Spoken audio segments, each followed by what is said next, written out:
So the first part of today's lesson, you were asked in the warm-up to figure out which pairs of fractions are equivalent. Before we can do this, we need to make them have common denominators. So I'm going to do my work over here. So the first one is 1/2 and 4/8.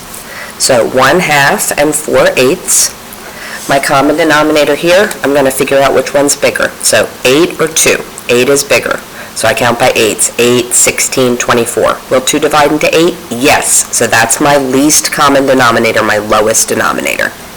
So I don't have to do anything to this one because it's already in 8s. So if I look here, to get from 2 to 8, I'm multiplying by 4. I need to do that to the numerator as well, because whatever you do to the bottom, you have to do to the top. So I get 4/8. So are these equivalent? Yes. Okay, next one, 4/3 and 7/6. So 4/3, 7/6. Which denominator is bigger? 6 or 3? 6. Count by 6s. 6, 12, 18. Will 3 divide into 6? Yes. So that is my least common denominator. Once again, I don't have to mess with this 6 because it's already ready to go. So I'm going to change that to a 6.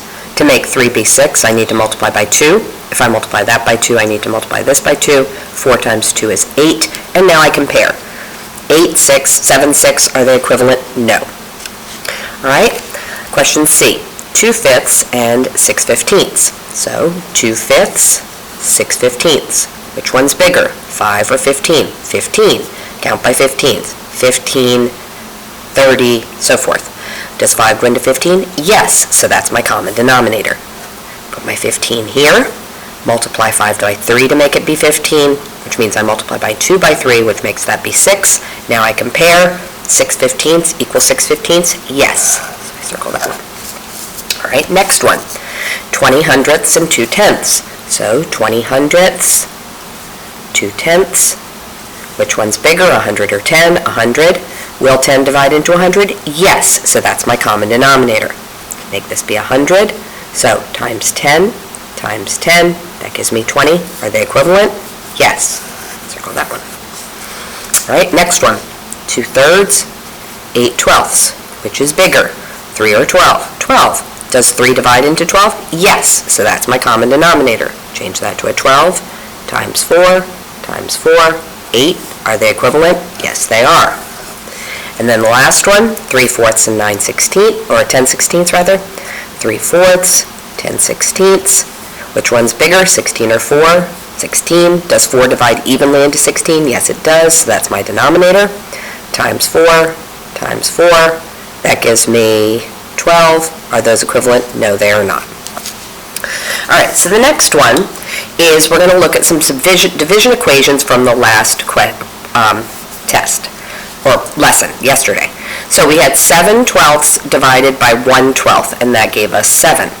And then we had 7/12 divided by 2/12, and that gave us 7/2. And then on this one, we had 2/6 divided by 3/6, and that gave us 2/3. So the question is, what patterns do you notice about the fractions, the numbers, and the answers? So things you should have noticed are, 1, they all have common denominators. 2, the answer to each of these problems is the quotient, or the division problem, of the numerators.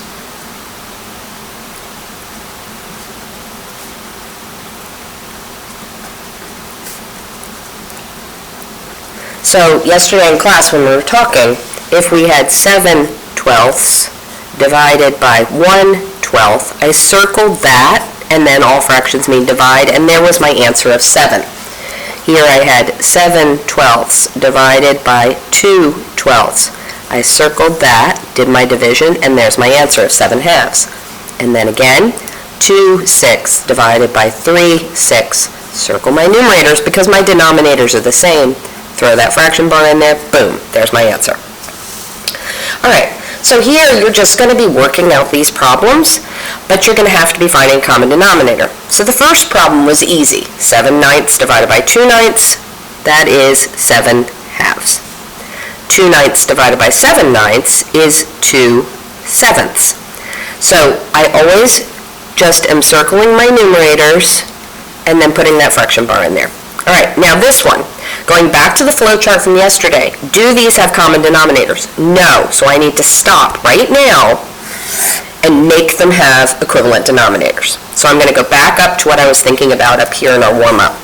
So if I look at these two numbers, 1/4 and 1/2, and I think about them,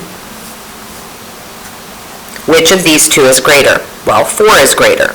So will 2 divide into 4? Yes, so that's my common denominator. So 1/4 I'm going to leave alone, but I'm going to change 1/2 into fourths. And to do that, I multiply this by 2, and if I multiply this by 2, I must multiply this by 2. So 1/4 divided by 1/2 is the same thing as 1/4 divided by 2/4. All right, now I can do my problem because they have common denominators. So circle my numerators, and my answer is 1/2. Okay? The next one, when I'm looking at it, these are the same numbers, so I'm just going to take those numbers and put them down here. So 2/4, which is 1/2, divided by 1/4. Once again, I circle my numerators, put my division in there. So my answer is 2/1, or just plain old 2. All right, and then the final one, or the final two rather. So I'm looking here. Now these don't have the same numbers, so I can't do it as easily as I did that. So I'm going to start here. 2/3 and 1/5. Do they have common denominators? No. So I need to make them have common denominators. So I look at them, and I've got 2/3 and 1/5. Which of these two numbers is greater, 3 or 5? Well, 5 is bigger, so I'm going to count by 5s. 5, 10, this is what I'm thinking in my head. Okay, now I check my 3. Will 3 divide evenly into 5? No. Will 3 divide evenly into 10? No. Will 3 divide evenly into 15? Yes. Since 3 divides evenly into 15, 15 is my common denominator. So I put a 15 here and a 15 here. Then I need to change these to make them match. So, how many 3's are there in 15? So I have to multiply by 5. And if I multiply that by 5, I must multiply this by 5. So this becomes 10. So 2/3 is equivalent to 10/15. If you're changing the denominator, you're going to also have to change the numerator. All right, here I'm going to do times 3 and times 3. And 1 times 3, of course, is 3. So I now have 10/15 divided by 3/15, and because my denominators match, there's my answer right there, 10/3. So the answer to letter E is 10/3, or if I want to change it to a mixed number, all fractions mean divide, write the denominator outside. So 3 goes into 10. So I'm asking you, how many groups of 3 are in 10? So 10 divided by 3 is 3. So there are 3 whole groups of 3. 3 times 3 is 9. Subtract, I get 1. And 1 out of a group of 3. So 10/3 is the same thing as 3 and 1/3. All right, and then this last one, once again, my denominators do not match. And so I'm going to have to write those down. So I've got 1/4 and 2/3. Which one's bigger, 4 or 3? 4 is bigger, so I'm going to count by 4s. 4, 8, 12. Will 3 divide evenly into 4? No. Will 3 divide evenly into 8? No. Will 3 divide evenly into 12? Yes. So 12 is my common denominator. 3 times 4 is 12, so I must multiply my numerator by 4, which gives me 8. 4 times 3 is 12, and I must multiply my numerator, so that gives me 3.